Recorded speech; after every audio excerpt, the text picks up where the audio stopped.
persoalan puasa itu sebenarnya persoalan keyakinan. Dalam banyak hal, bukan hanya puasa. Oh iya benar. Apalagi ini perintah Allah dan kita udah yakin la yukallifullahu nafsan illa wus'aha. Nggak mungkin Allah ketika memerintahkan sesuatu di luar kemampuan hambanya. Jangan lupa dukung terus akun YouTube Kawan Imam dengan like, komen dan subscribe. Assalamualaikum warahmatullahi wabarakatuh. Waalaikumsalam warahmatullahi wabarakatuh. Alhamdulillah pada kali ini kita kedatangan tamu seorang Ustadz yang telah hadir bersama kita. Apa kabar Ustadz? Sehat? Alhamdulillah. Ya, nanti kita akan kenal lebih jauh tentang Ustadz dan juga tentang materi apa yang disampaikannya. Saya sebelumnya akan bacakan kurikulumnya dulu Ustadz ya. Saat ini tamu kita bernama Dr. Abdul Ghani. Beliau mendapatkan amanah saat ini yang pertama sebagai Direktur SDM dan Kurikulum di Pesantren Darul Quran Mulia saja. Iya, betul Pak Imam. Dekat sini ya. Betul, di Gunung Sindur. Di Gunung Sindur. Yang kedua sebagai dosen ya, dosen di Al Hikmah Jakarta saja. Yang ketiga dosen apa nih Ustaz? Sekolah Tinggi Ilmu Usuluddin Darul Quran Bogor. Jadi itulah beberapa amanah yang saat ini beliau emban, selain juga sebagai mubalik. Insyaallah, insyaallah. Ustaz? Ya, gimana Pak Imam? Saya dengar Ustaz juga pernah membuat buku ya Ustaz ya? Ya, betul. Ya. Saya pernah nulis buku. Bukunya itu kalau dari yang saya baca nih ada 4 ya Ustaz ya? Ada 4. Yang pertama Islamic Wisdom, yang kedua sama ya, Islamic Wisdom juga. Tapi yang kedua ya Ustaz ya? Yang kedua ya, pengembangan saja. Tambahan ya. Yang ketiga itu metode penelitian SPSS ya, di Sekolah Tinggi Ilmu Usuluddin Darul Quran Mulia. Yang keempat, ini yang terbaru kelihatannya saja, optimalisasi masjid, penerbitnya Darul Quran Mulia tahun 2023. Masya Allah. Alhamdulillah saja dari kesibukan beliau masih sempat untuk menulis buku. Kita sibuk doang, menulis buku juga nggak bisa. Insya Allah doakan saja kita yang ada di sini bisa nulis buku ya. Minimal buku catatan keuangan. Setiap orang bisa nulis. Bisa nulis ya. Kan udah banyak nulis WA ya. Oh iya benar. Sebenarnya nulis WA juga bagian dari belajar untuk menulis ya tadi. Termasuk apa namanya ngisi caption di media sosial. Oh iya, caption saja. Ya. Baik Zat, hari ini kita coba bincang-bincang terkait dengan Ramadan Zat. Ya Ramadan. Ramadan tinggal hitungan hari lagi nih Zat. Sebagai seorang Muslim, kalau yang kebanyakan nih Zat ya, saya pernah amati gitu ya. Kalau masuk Ramadan ada celutukan gini, asik bulan Ramadan. Ya, asiknya apa tuh? Asiknya dapat THR ada. Itu mah di ujung ya. Iya makanya asiknya dapat THR. Terus kedua bisa pulang kampung, terus kerjanya dipersingkat. Nah itu. Jadi yang sifatnya duniawi aja yang diingat Zat. Dan yang enak menurut dia gitu ya. Tapi yang bersifat untuk Allah gitu ya, itu kadang-kadang nggak diingat gitu. Ya, luput dari perhatian. Nah, menurut Ustaz menyambut Ramadan ini apa sih yang dipersiapkan oleh seorang Muslim? Silakan Ustaz, ini kita pengen dengar Ustaz, dan juga mungkin pemirsa ya. Iya. Pertama kita mengacu ke dalil yang menjadi sandaran.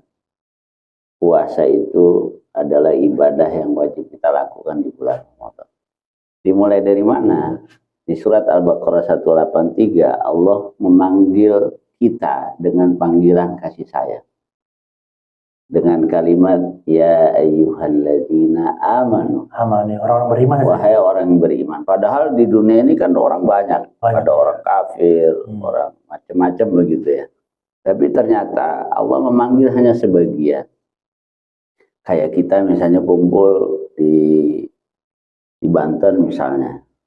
Di Provinsi Banten, kemudian ada gubernur bilang, wahai orang-orang Tangsel, gimana perasaan kita? Iya, senang. Waduh, pasti senang ya. Dan kita pengen dengerin tuh. Iya. Pengen dengerin apa sih yang ingin dipesankan oleh gubernur itu. Sehingga disebutkanlah nama kita, nama tempat di mana kita tinggal. Wahai orang-orang yang beriman. Ya. Nah, ketika itu disebutkan, kata Imam Ibnu Katsir, itu adalah panggilan spesial karena itu perlu diperhatikan apa pesannya setelah itu.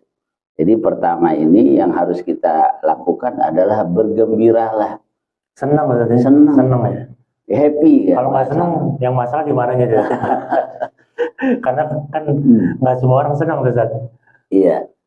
Mungkin karena dia belum merasa sebagai orang beriman. Oh, iya. Kalau dia benar merasa orang beriman, pasti dia senang. Allah mau ngasih tahu apa nih? Iya. Kayak tadi, kalau orang yang merasa sebagai penduduk Tangsel, kemudian dia punya KTP Tangsel, tinggal di situ, kemudian dia punya pekerjaan di situ, pasti disebutkan, apaan tuh pesannya? Kali aja ada sesuatu. Ada sesuatu pasti. Nah, maka kata Imam Ibnu Katsir, ketika ada ayat dimulai dari ya ayyuhalladzina amanu, dengerin. Apa? Pasti ada sesuatu yang penting. Nah, ternyata kemudian Allah menyampaikan kutiba alaikumusiyam, diwajibkan atas kalian berpuasa. Iya. Tapi yang menarik setelah itu Allah bilang kama kutiba alal ladzina min qablikum. Puasa ini ternyata pernah diwajibkan untuk umat terdahulu. Oh. Nabi-nabi sebelum Nabi Muhammad, Ustaz? Iya, ada syariat-syariat yang pernah Allah perintahkan kepada umat terdahulu. Itu mulai dari Nabi apa, Ustaz? Ya memang tidak semuanya dijelaskan dalam Al-Quran dan hadis, tapi beberapa disebutkan. Iya. Ya misalnya di dalam hadis disebutkan bahwa puasa yang paling dicintai oleh Allah adalah puasa Nabi Daud. Iya. Puasa paling berat Ustaz katanya Ustaz ya. Sehari puasa, sehari kagak Ustaz. Makanya itu paling bagus. Katanya yasumu yauman wa yuftiru yauman. Yasumu yauman maksudnya dia puasa sehari, kemudian yuftiru yauman, dia nggak puasa sehari. Itu puasanya Nabi Daud. Kemudian ada lagi puasanya orang Yahudi. Dulu ketika Nabi hijrah dari kota Mekah ke kota Madinah. Ya, Nabi diperintahkan oleh Allah tuh. Kemudian sampai di kota Madinah, ternyata orang Yahudi puasa. Puasa juga ya? Puasa juga. Puasanya apa? Puasa Asyura. Nah, kemudian Nabi nanya, kenapa kalian puasa? Kata orang Yahudi waktu itu, karena pada tanggal 10 Muharram itulah Nabi Musa diselamatkan oleh Allah. Oh, dari itu ya? Nah, sejarahnya itu. Kemudian Firaun ditenggelamkan. Dari situ berarti. Makanya kemudian Nabi Musa bersyukur kepada Allah. Bentuk ibadahnya adalah puasa. Maka kata Nabi, kalau begitu aku lebih berhak untuk mengikuti apa yang sudah dilakukan oleh Nabi Musa. Maka kemudian Nabi menganjurkan kita juga untuk puasa Asyura. Tapi waktunya memang pas 10 Muharram. Asyura itu kan dari kata asyarah. Asyarah itu artinya 10. Tanggal 10 Muharram itulah Nabi Musa diselamatkan oleh Allah. Saya pikir hanya anjuran untuk puasa di bulan Muharram saja, nggak harus tanggal 10. Tapi memang tanggal 10 berarti. Iya, tanggal 10 Muharram. Nah, yang perlu kita garis bawahi ketika Allah menyampaikan kama kutiba 'alal ladzina min qablikum, Allah ingin memberikan perasaan optimisme kepada kita. Karena puasa ini udah pernah loh dilakukan oleh umat terdahulu. Kayak kita dikasih tugas, Misalnya untuk masak telur goreng misalnya. Lu Pak Sony paling doyan. Wah iya, Pak Sony paling demen. Iya. Kalau Pak Sony nyeplok telur dulu. Iya. Asal jangan nyeplok pakai ini ya, stempel ya. Nah, ketika Allah menyampaikan kewajiban ini udah pernah dilakukan, kayak goreng telur tadi. Orang udah pada banyak bisa goreng telur. Maka ketika diperintahkan, tolong dong goreng telur. Karena yang lain udah banyak bisa mengerjakan, oh kita bisa dong. Iya. Berarti pekerjaan itu gampang. Sama. Ketika Allah bilang kama kutiba 'alal ladzina min qablikum, bahwa puasa ini pernah dilakukan oleh umat terdahulu, Allah ingin memberikan gambaran optimisme ke kita. Oh tenang aja, umat dahulu udah banyak yang ngerjain, sehingga kalian orang-orang yang beriman pada zaman Nabi gampang dong bisa. Nah, gitu. Jadi pertama gembira. Pertama gembira tuh ya. Nah, karena ada panggilan istimewa, yang lain nggak disebut namanya. Kemudian yang kedua ada optimisme. Kama kutiba 'alal ladzina min qablikum. Bisa melakukan itu ya. Iya, karena umat terdahulu udah pernah, kecuali ini baru pertama kali ya. Nah, kita disuruh ngerjain misalnya sesuatu yang belum pernah dilakukan. Misalnya goreng telur pakai air. Nah, itu kan ribet itu. Iya. Ada yang ngerebus telur kan? Iya, ada ngerebus telur ya. Nggak jadi digoreng ya. Kalau dibuka ya dia nyampur airnya. Nah, ketika itu belum pernah dilakukan berat dong. Nah, ketika sudah dilakukan sebaliknya, ini gampang. Nah, yang lebih hebat lagi, Allah akan menaikkan level kita. Tadinya mungkin kita SD, SMP dalam tataran iman, ini naik nih. La'allakum tattaqun. Itu udah level paling tinggi. Kalau di pendidikan udah profesor tuh.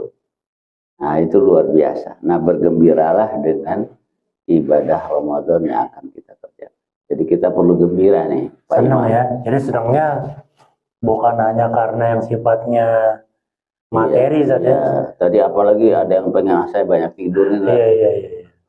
Betul. Iya, nah, luar biasa.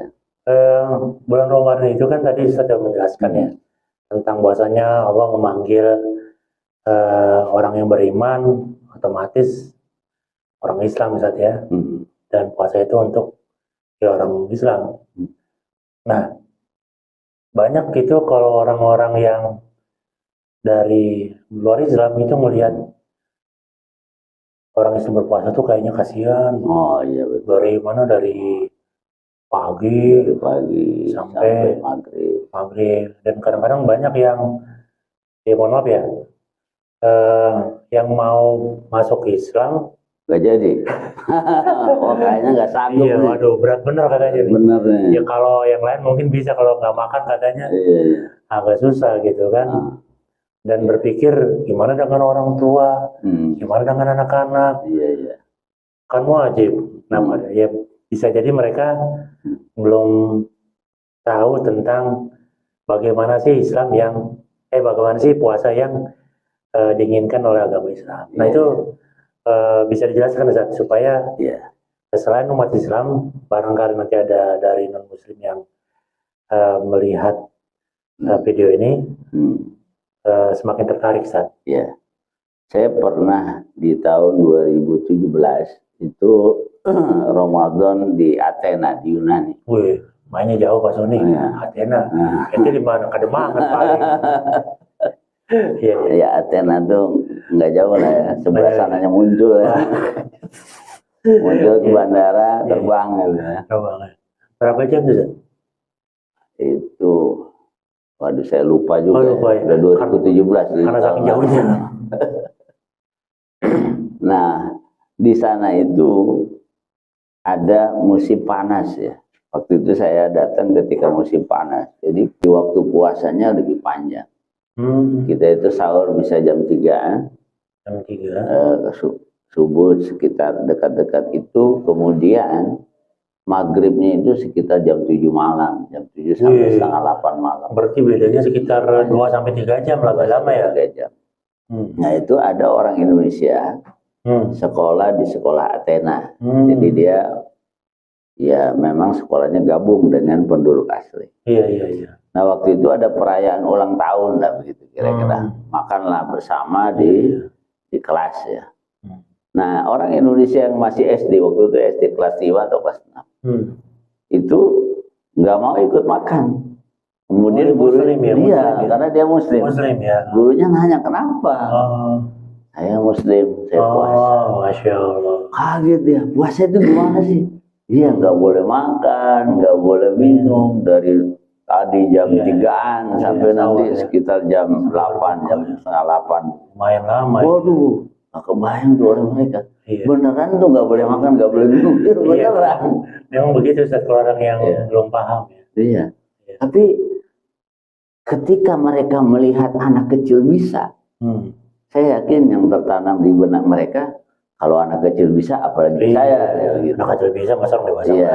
Nah, kayaknya yang menarik itu kalau orang-orang yang ingin masuk Islam, sebaiknya coba lihat ya, anak-anak kecil, yang masih belia, yang boleh kita bilang dia makan, tapi ternyata dia sanggup.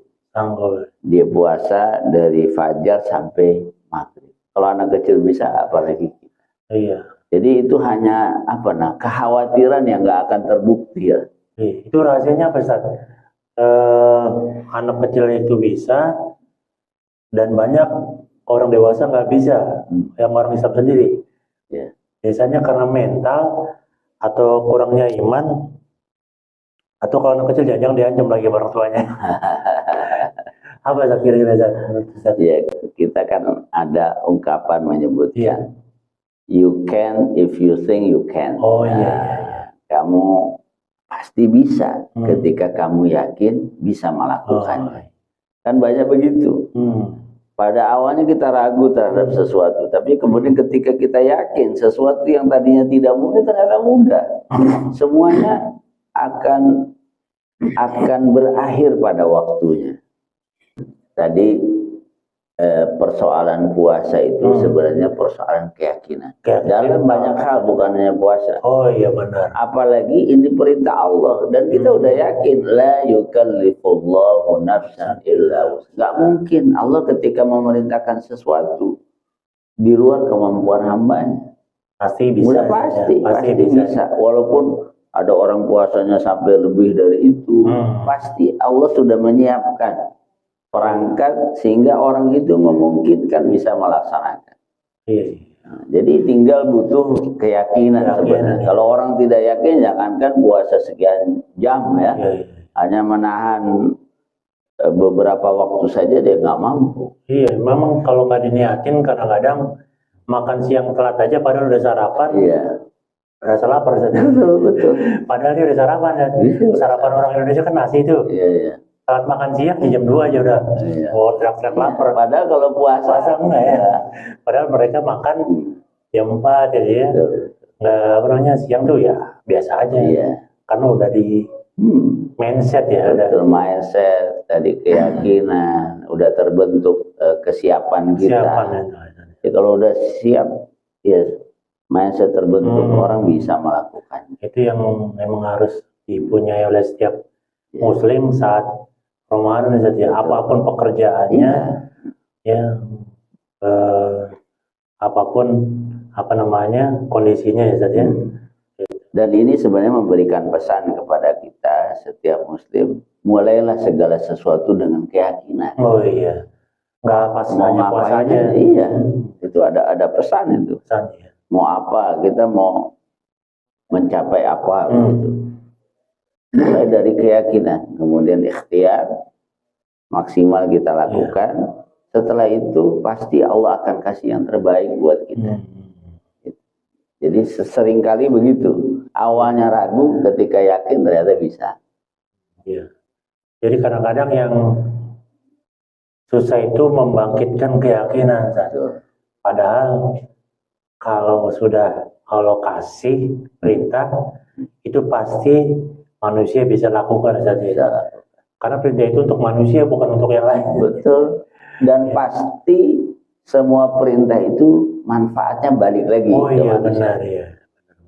Pasti. Manfaatnya buat manusia. Oh, banyak banget kan kajian tentang puasa. Betul. Manfaat Kesehatan, puasa untuk kesehatan, untuk Iya. jiwa, Iya. peningkatan spiritual, pengendalian emosional, membangun kemudian sosial. Banyak sekali Banyak ya. efek positif dari satu ibadah yang Allah perintahkan. Jadi kembalinya ke kita semua. Jadi tidak ada Allah perintahkan sesuatu untuk kepentingan Allah. Nggak ada. Allah nggak butuh manusia. Tapi Allah ketika memerintahkan sesuatu memang karena ada manfaat untuk manusia yang ingin diberikan. Nah itu dia. Banyak hal yang positif. Ya. Jadi kalau kita lihat bulan Ramadan ini, Zat, ini kan bulan yang spesial, Zat, ya. Betul.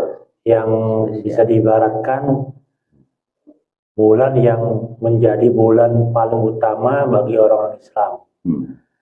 Di mana bulan itu semua kondisi orang Islam itu adalah kita taatnya kepada Allah, ya Zat, ya. Nah, kadang Zat, di beberapa daerah gitu ya, masih banyak orang-orang yang nggak berpuasa dan kadang-kadang terang-terangan, Zat. Nah, menurut Ustaz, apa sih yang harus dilakukan kita sebagai umat Islam melihat kondisi seperti itu? Apakah cukup istighfar, kita tegur, atau kita protes ke pemerintah supaya ya istilahnya begini, Zat. Kita sering bilang, oh toleransi, toleransi, toleransi. Sementara giliran ada bulan Ramadan, umat Islam sendiri yang nggak toleransi terhadap agamanya. Itu gimana tuh, Zat? Iya. Kita mengacu kepada hadis Nabi. Di dalam Al-Quran sudah Allah sebutkan, kita ini adalah umat terbaik.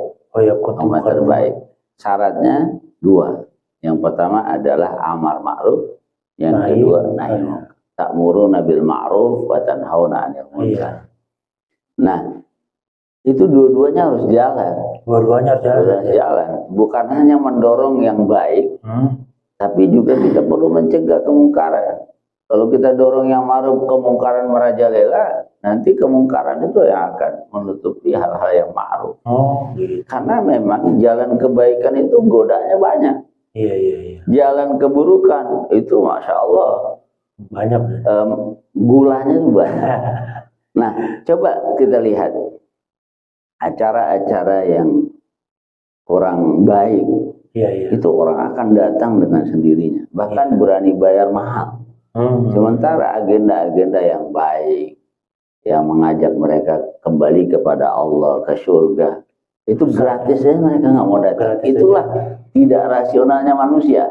Mereka berani bayar mahal untuk sesuatu yang mendorong mereka masuk ke dalam, ya taruhlah hukuman Allah. Tapi mereka udah gratis dan itu membuat mereka akan happy ending, bahagia nanti. Tapi mereka tidak mau melakukannya. Jadi mereka mau bayar maksiat gitu ya. Nah, juga berarti saja buat pengurus masjid atau pengelola lembaga Islam membuat kegiatan yang kreatif, unik agar orang mau ikut betul dalam sebuah kegiatan keislaman. Nah, kembali tadi kita kan harus punya komitmen amar ma'ruf nahi munkar.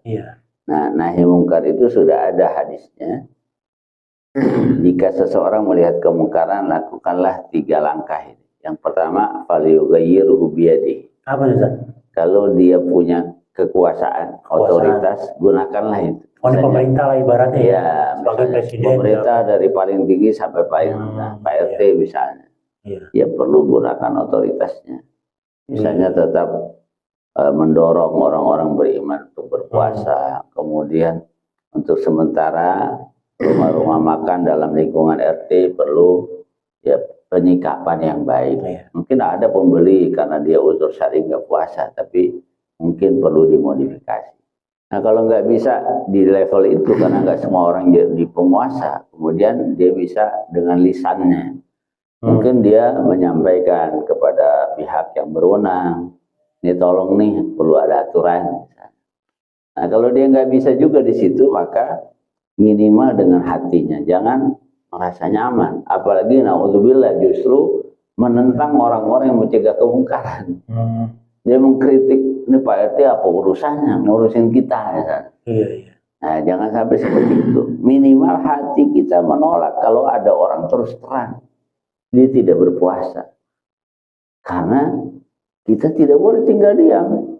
Hati-hati dengan fitnah sesuatu yang sudah merajalela berupa kemaksiatan. Dia bisa jadi nanti azabnya ketika Allah turunkan bukan hanya dia yang dapat gitu.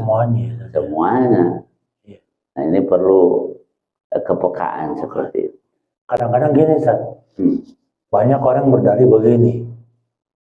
Ngapain sih pakai dibuat aturan-aturan kayak gitu? Ini kan bukan negara Islam. Jadi bebas aja. Kenapa sih begitu kadang-kadang, Ustaz?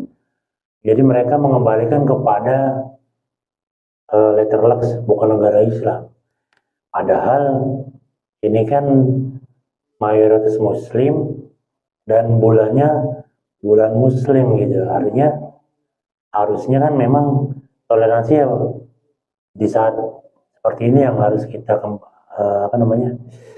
kita tegakkan gitu. Jangan sampai orang Islam itu sendiri yang menodai bulan Ramadan gitu. Betul. Dia jangan sampai yang muncul malah sikap antipati terhadap orang yang ingin menghidupkan semarak Ramadan. Iya, betul. Itu kan berarti ingin meredupkan ya. Meredupkan, membuat orang jadi tidak berlomba-lomba dalam kebaikan. Ya kan logikanya kalau ada kebaikan ya harus dukung gitu. Kalau ada kemungkaran ya harus mencegah. Iya. Karena efek dari keburukan itu juga kepada komunitas yang besar dan manfaat dari kebaikan. Kalau satu penduduk negeri beriman dan bertakwa kepada Allah kan efeknya untuk semua. Bukan hanya orang yang melakukan tapi semua. Ini perlu kebersamaan. Iya. Gitu. Tidak bisa individual. Nah, di bulan Ramadan itu kan kenapa sih dianggap bulan yang spesial San? Dibandingkan dengan bulan-bulan lainnya San? Apa karena memang menurut hadis itu di surga dibuka gitu ya, atau memang sudah dijelaskan kelebihannya adalah ini dan ini, bisa dijelaskan kan? Dibandingkan dengan kita beribadah di bulan lain. Di dalam hadis secara eksplisit disebutkan ketika Ramadan datang futihat abwaabul jannah, pintu surga dibuka. Pintu surga dong. Apa maksudnya pintu surga dibuka? Maksudnya adalah dorongan untuk melakukan kebaikan itu begitu besar.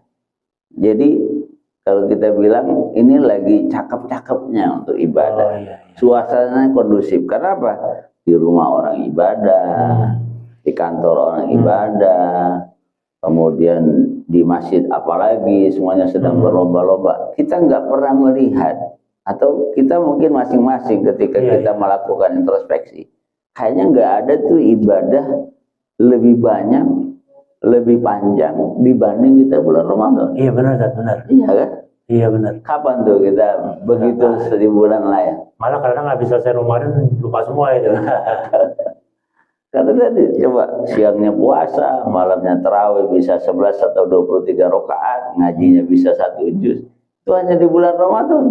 Di bulan lain berat banget, puasa aja berat. Apalagi untuk melakukan semua itu. Puasa, tilawah, yang mulai gitu ya. Wah, itu satu paket luar biasa berarti. Nah, saat yang sama wa ghulliqat abwaabun nar, pintu neraka ditutup. Dorongan untuk melakukan keburukan itu menurun karena orang ini lagi berlomba-lomba. Jadi semangat untuk mendekatkan diri kepada Allah itu di mana-mana sedang melakukannya, bukan hanya di Tangsel. Seluruh dunia. Semuanya sedang bergerak.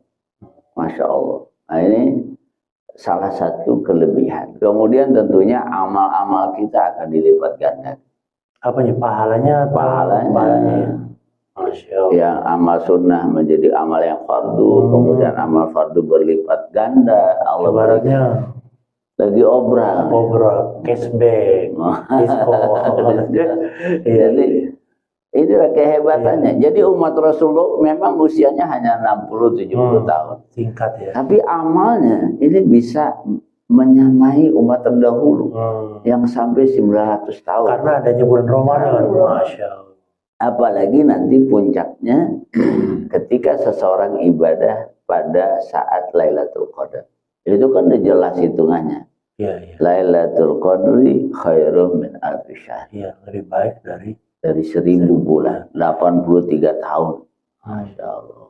Usia kita jarang aku. Belum tentu. Jadi dapat satu Lailatul Qadar saja udah seumur hidup kita. Apalagi selama hidup dapat terus. Dikali aja deh. Pada kalkulator udah nggak bisa nampung deh. Bisa nampung. Ya. Jadi insya Allah umat Rasulullah amalnya bisa menyamai umat terdahulu yang usianya panjang. Ya, itulah kehebatan Ramadan. Iya. Jadi itu apa namanya kelebihan dari bulan Ramadan dibandingkan bulan-bulan lainnya. Iya, rugi kalau orang nggak memanfaatkan peluang yang mahal ini. Jadi apa Sat yang dipersiapkan lagi Sat? Iya, yang perlu kita siapkan supaya Ramadan ini bisa. Iya, ibaratnya kan begini Sat. Ini kalau di toko online Sat, dia ada yang 11, 22, itunya Sat, apa tagline-nya, tagline apa namanya promonya. Misalkan bulan ini akan ada promo di tanggal 1 bulan 1, bulan depan akan ada promo di tanggal 2 bulan 2. Oh gitu. Nah, artinya kan kalau dia mau belanja dengan harga yang murah, otomatis kan dia harus menyiapkan dana yang banyak, terus juga dia harus menyiapkan kebutuhan yang akan dia beli. Nah kalau di bulan Ramadan apa supaya orang masuk ke dalam bulan Ramadan ini dia udah siap gitu, ibaratnya jangan sampai kaget gitu. Kaget.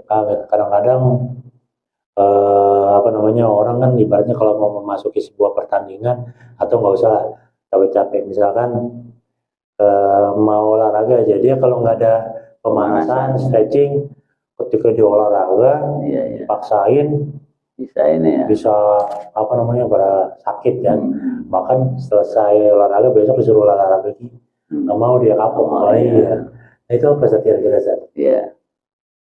Apa yang perlu kita lakukan supaya Ramadan kita bisa lebih bagus? Yang pertama adalah kita penguatan iman. Karena tadi Allah akan manggil ya iman ladina. Iman kita perlu kita kuatkan.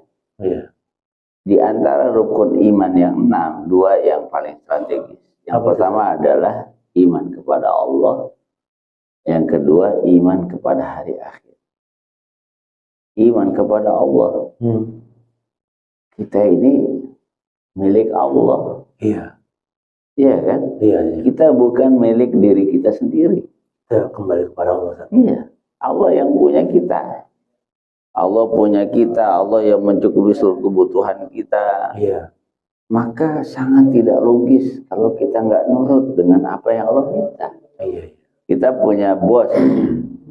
Kita selalu dikasih gaji setiap bulan. Tapi kemudian apa yang kita lakukan tidak sesuai dengan perintahnya. Gimana jawab? Iya pasti marah. Marah.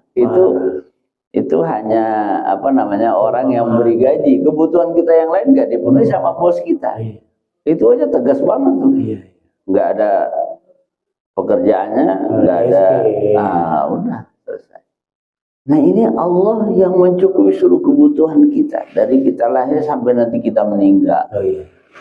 Allah yang menggerakkan jantung kita, semua kebutuhan kita Allah penuhi.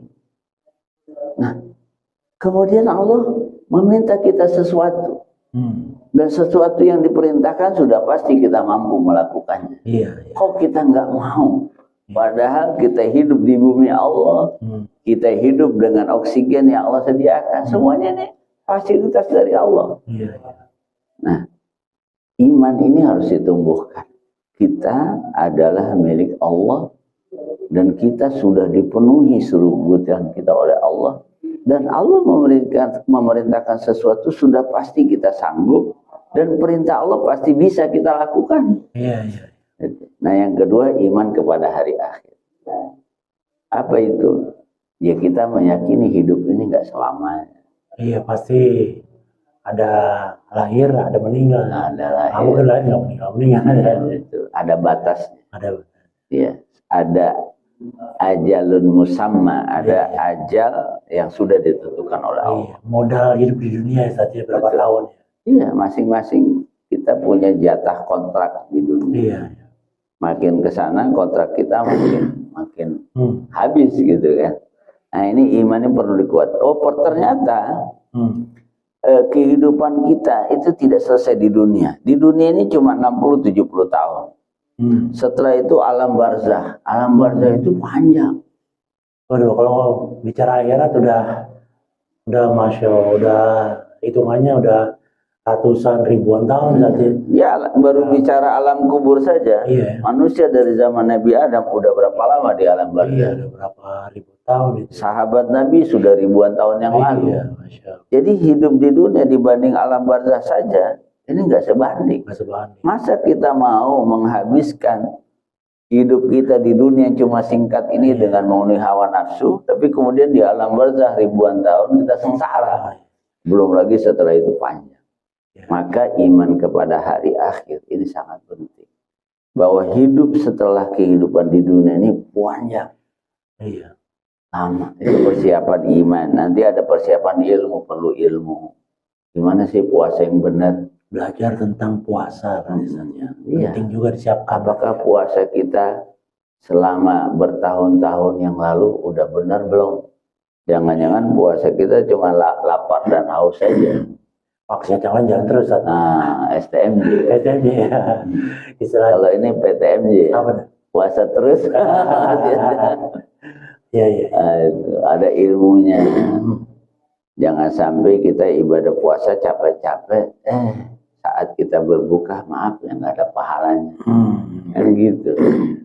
Ini perlu puasa seluruh indera kita.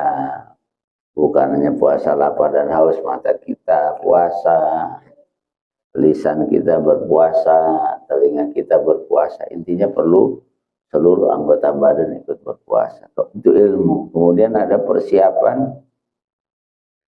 Selain persiapan ilmu, ada persiapan fisik supaya kita sehat.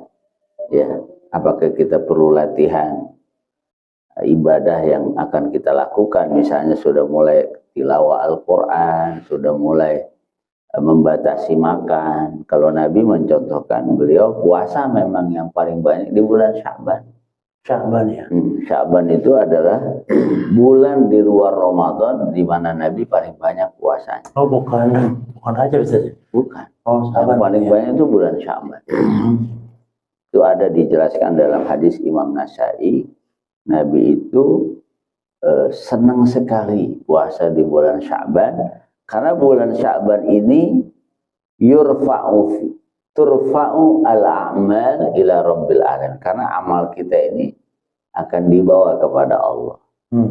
Jadi Nabi banyak puasa. Nah kalau istrinya Aisyah banyak qada puasa. Nah ini boleh nih ya, dalam beberapa hari ke depan masih ada enggak di antara muslimah yang tahun lalu ada puasa yang bolong-bolong ya? Iya. Kalau yang masih normal pasti dia ada bolongnya saja. Iya. Kalau yang udah menopause, iya. Itu udah emang Allah minta untuk sama kayak laki-laki saja. Iya. Nah yang bolong-bolong ini waktunya sekarang nih qada puasa. Kalau masih ada, jangan sampai Ramadan yang akan datang tiba, utang kemarin belum kebayar. Iya. Kadang-kadang begini Ustaz. Ada beberapa wanita itu yang selesai bulan Ramadan, iya. lebih suka puasa Syawal ketimbang mengganti Ustaz. Nah sebenarnya nih puasa wajib dulu atau puasa Syawal dulu Ustaz? Iya. Karena kan ya tadi ya soal usia itu kita nggak ada yang tahu ya Ustaz ya.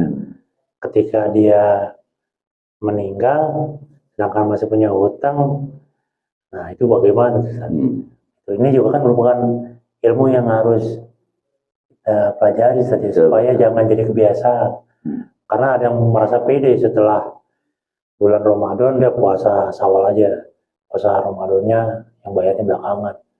Ya, ada yang jamin nggak dia bakalan ketemu bulan Ramadan lagi? Nah, ya. Gimana Ustaz? Nah ini gimana kita memprioritaskan ya, mau puasa wajib dulu atau puasa sunnah. Ini tergantung individu masing-masing.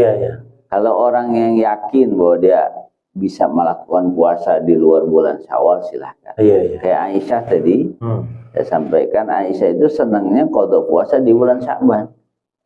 Oh, berarti mendekati bulan Ramadan di tahun. Iya. Jadi beliau itu sibuk di bulan-bulan yang lain, itu biasanya menutup qada puasanya di bulan Sya'ban. Nabi puasa sunnahnya banyak di bulan Sya'ban. Jadi ketemu tuh. Nabi banyak puasa sunnah, Aisyah qada puasa. Jadi diperbolehkan. Nah, tadi melihat kondisi masing-masing. Kalau memang dia merasa kayaknya saya di bulan lain nggak sanggup nih. Kalau saya enggak puasa sekarang di bulan Syawal, nanti saya puasa di bulan lain, jangan-jangan saya sendirian puasanya. Iya, biasanya lingkungan saja. Lingkungan. Kalau kemarin itu kan lingkungannya orang puasa semua, semangat gitu ya. Iya. Bulan puasa di luar bulan Ramadan. Iya. Waduh berat, ujiannya berat. Untuk sahurnya aja udah berat. Iya. Setannya kanan kiri ya. Terlalu berat, apalagi ibu-ibu. Nanti dia kudu nyobain tuh makanan. Iya, colek. Batal. Iya. Terenak kayaknya sayang banget.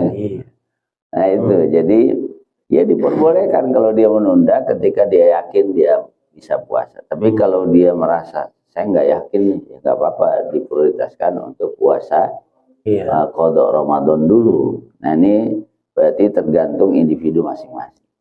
Gitu. Iya, Masya Allah. Ini ilmu juga nih, saya baru dengar nih terkait dengan puasa yang dilakukan oleh istri Nabi Aisyah. Oh iya. Karena biasanya saya suka bilang ke anak istri jangan menunda-nunda kebaikan. Oh iya. Ya karena prinsip saya itu. Tapi ketika memang sudah ada contoh, ya hilang tuh istilah menunda kebaikan karena udah ada contohnya. Iya, masing-masing disesuaikan. Iya. Dia mempercepat, memang betul itu, jangan menunda kebaikan. Sebaik-baik kebaikan adalah disegerakan. Itu ada memang panduannya. Iya. Ada hadisnya menyebutkan begitu. Tapi bagi orang-orang tertentu dia mungkin sudah punya durasi waktu aktivitas. Karena memang disebutkan dalam penjelasan Imam Bukhari bahwa Aisyah itu di bulan lain memang sibuk. Banyak aktivitas yang harus beliau lakukan. Makanya qada puasanya itu di bulan Sya'ban. Ini sekaligus mengingatkan nih, masih ada nggak yang belum? Iya tuh, pemirsa nih. Ayo kita ingat-ingat masih punya utang berapa. Jangan sampai mau masuk bulan Ramadan kita belum menyelesaikan kewajiban kita. Betul. Ya jangan sampai dengan alasan udah lupa akhirnya kita pakai bayar fidyah. Nah ini dilarang saja jika memang kita mampu saja. Betul. Ya, fidyah itu bagi yang tidak mampu puasa. Tapi kalau udah lewat, udah ketemu lagi Ramadan yang baru, itu pendapat Imam Syafi'i. Gimana tuh Ustaz? Orang yang udah masuk bulan Ramadan masih punya hutang, maka sanksinya 3. Wih. Tuh, Pak Marudin, hati-hati tuh 3 tuh. Sony ajak ke dalam, bentar lagi biar bisa diskusi. Panggil bentar, tanya itu 3 nih. Ya, gimana? Yang pertama kata Imam Syafi'i, orang ini harus banyak baca istighfar. Oh, istighfar. Kenapa?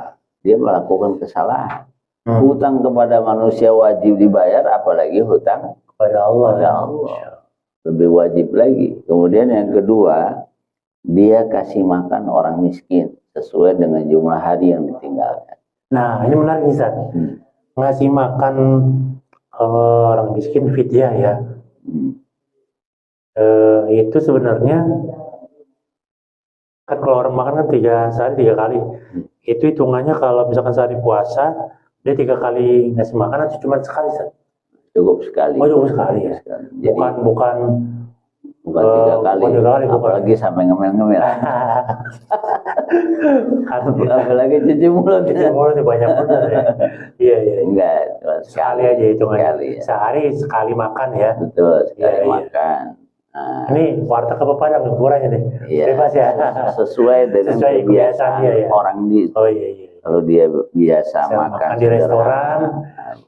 Restoran kalau di sederhana ya. Iya, sederhana juga sekarang mahal. Wah, iya itu lain lagi. Itu restoran. Kemudian yang ketiga, selain dia baca istighfar, udah kasih makan orang miskin, puasa yang belum diqodho itu diakumulasi dengan hutang berikutnya. Oh, jadi enggak angus ya? Enggak angus ya. Jadi tetap dia 5 misalnya, ya tetap 5 dia kasih makan orang miskin, baca istighfar, 5-nya ini ke bawah untuk tahun depan. Itu pendapat Imam Syafi'i yang menjadi ikutan mayoritas Muslim di Indonesia. Makanya hati-hati nih, ada nggak yang belum bayar ya? Tuh ingat ya, jangan sampai masih ada hutang terus masuk Ramadan berikutnya. Itu tadi saya sudah menjelaskan. Triple. 3 ya yang harus kita lakukan nanti. Jangan sampai terulang ya.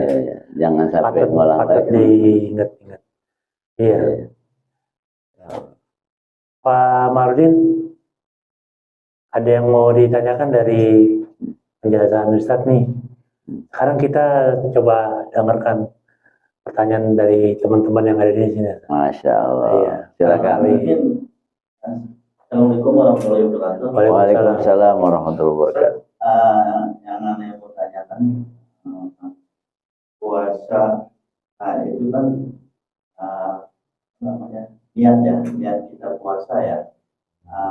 Kalau misalnya di puasa sunnah itu kan puasa sunnah ya, puasa sunnah itu bisa kita niat yang ada ya. Jadi tapi kita aja belum makan apa-apa gitu kan, baru kita misalnya jam 7 atau jam 8 kita belum makan apa-apa ya. Betul. Itu terus kita niat puasa di hari Senin gitu ya. Yeah. Itu kan apa-apa ya Ustaz ya. Tapi kalau kita puasa puasa di bulan Ramadan gitu kan. Biasanya habis kita kan biasa puasa sahur ya, makan sahur itu mendekati azan subuh ya. Yang bagusnya itu kan. Nah, kita lupa niatnya tuh Ustaz. Kita lupa niatnya, terus atau pas habis ini langsung azan, kita ada siap-siap ke masjid gitu. Terkait niat berarti Ustaz ya? Niat. Jangan emang kagak niat lagi. Tapi biasanya kan kalau di di kampung-kampung itu habis sholat isya, sholat tarawih itu suka di terakhirnya itu suka baca niat puasa. Gitu. Jadi kalian jadi lupa kita lupa nantinya, jadi ini gimana itu Ustaz? Yeah. Nah, jadi di ini yang habis sholat tarawih itu niatnya tuh ya, terus habis itu nggak niat lagi, gimana itu Ustaz? Betul. Puasa kita ya. Niat itu ada 2 ya. Yang pertama, niat di dalam hati itulah yang wajib. Niat yang diucapkan dengan lisan itu sebagai penyempurna. Sebenarnya yang wajib itu di hati kita. Itulah yang Allah akan nilai kita. Kayak kita ini, ya udah bilang sama istri, besok sahur pakai apaan? Nah, pakai telur atau pakai ayam gitu. Nah itu walaupun kita nggak mengucapkan nawaitu shauma ghadin, sebenarnya dalam hati kita sudah ada niat mau puasa, karena udah nanya makan pakai apa sahur gitu kan.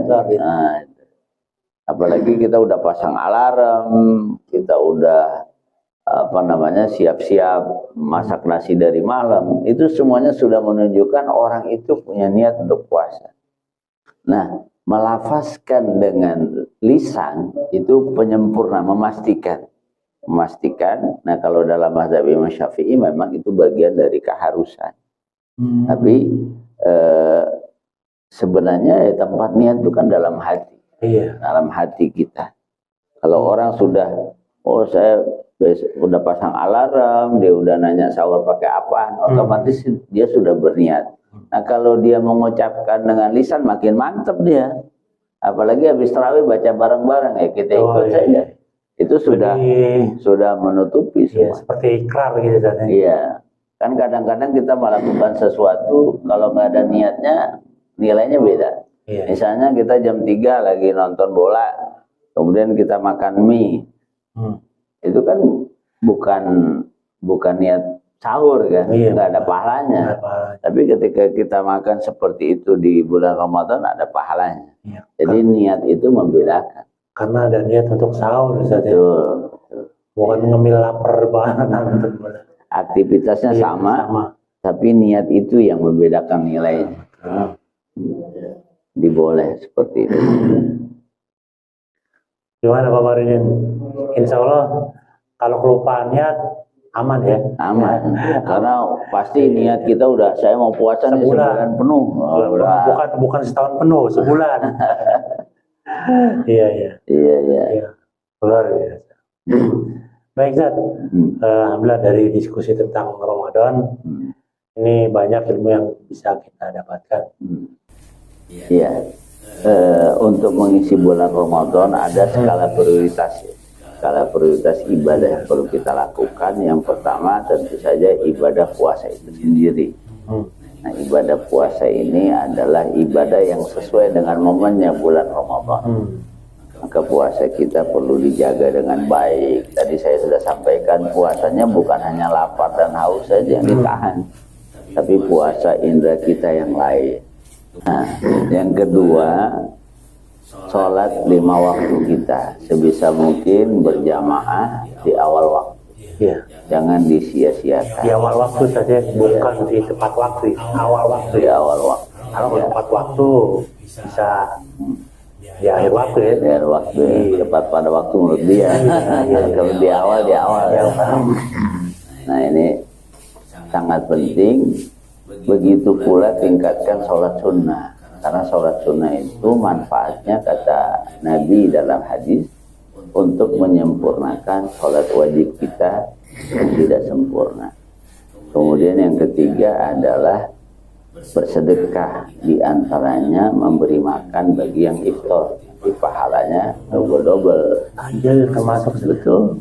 Itu yang paling utama. Manfaat toroso iman, siapa yang beri makan orang yang berpuasa nanti dapat pahala seperti orang yang dia kasih makan. Yang keempat baca Quran, karena Ramadan adalah bulan Allah turunkan Al-Quran. Yang terakhir nanti di 10 hari usahakan ada ikhtiar.